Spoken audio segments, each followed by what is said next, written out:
Hantu di Manila Film Center, Philippines. Pada tahun 1981, para pekerja binaan telah tertimbus hidup-hidup di bawah simen basah semasa pembinaan tergesa-gesa Manila Film Center. Namun, bukannya menyelamatkan mereka, proyek itu diteruskan. Sehingga hari ini, tangisan gaib dan penampakan makhluk halus sering dilaporkan. Ini adalah satu-satunya cerita benar dari tempat puaka itu. Malam itu, udara di Metro Manila terasa berat, seolah-olah kota itu sedang menahan nafas. Mark, seorang wartawan bebas yang sudah bosan menulis berita hiburan murahan, akhirnya mendapat peluang emas.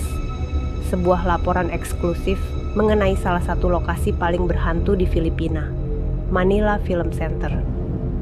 Bangunan megah itu, yang dulunya dijangka menjadi mercu tanda industri perfilman, kini hanyalah runtuhan suram yang menyimpan rahasia gelap. Pada tahun 1981, semasa pembinaannya, satu kemalangan dahsyat berlaku. Puluhan pekerja binaan tertimbus hidup-hidup di bawah simen basah, dan karena tekanan politik, kerja-kerja menyelamat dihentikan. Tubuh mereka dibiarkan terkubur di dalam lantai bangunan. Dindingnya menjadi nisan, lantainya menjadi kubur. Mitos dan kisah seram mengenainya sudah berlegar selama bertahun-tahun. Pelancong dan pengawal keselamatan sering melaporkan terdengar suara rintihan, tapak kaki misteri, dan bayangan kelam yang berkeliaran tanpa jasad. Tetapi bagi Mark, semua itu hanyalah mitos yang direka untuk menarik pelancong seram. Sehingga malam itu, Mark menyelinap masuk ke dalam bangunan melalui sebuah pintu besi yang sudah berkarat. Lampu suluh di tangannya menggigil sedikit, bukan karena sejuk, tetapi karena suasana yang semakin mencekam. Langkah kakinya bergema di dalam dewan utama yang luas, di mana permaidani merah yang pernah mewah kini bersalut debu tebal. Kerusi-kerusi auditorium berbaris seperti hantu tanpa wajah, mengawasinya dalam kepekatan malam. Ketika Mark menekan butang rekaman pada kameranya, udara tiba-tiba menjadi lebih sejuk. Dia menahan nafas, telinganya menangkap bunyi samar-samar, seperti seseorang yang merintih dari jauh. "Siapa di sana?" Mark bertanya. Coba mengawal nada suaranya. Tiada jawaban, hanya keheningan yang mencengkam.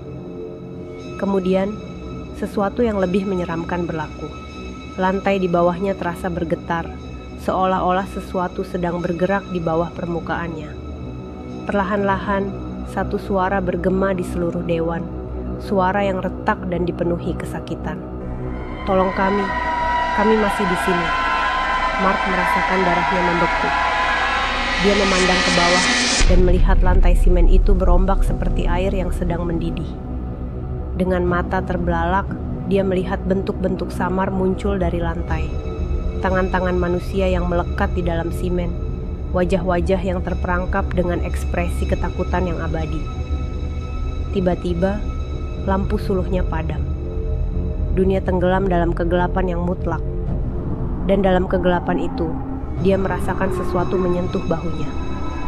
Mark menjerit dan berlari tanpa arah, tetapi setiap langkahnya seolah-olah membawanya lebih dalam ke perut bangunan yang penuh dendam itu. Nafasnya memburu, tetapi suara-suara itu semakin mendekat.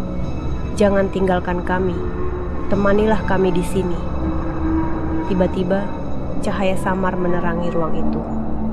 Mark terhenti dan melihat dirinya berdiri di tengah pentas utama. Tetapi ada sesuatu yang tidak kena. Di depannya, kerusi-kerusi auditorium kini dipenuhi penonton. Tetapi mereka bukan manusia biasa. Tubuh mereka kelabu dan lut sinar, mata mereka kosong, wajah mereka dipenuhi luka-luka ngeri akibat tertimbus hidup-hidup.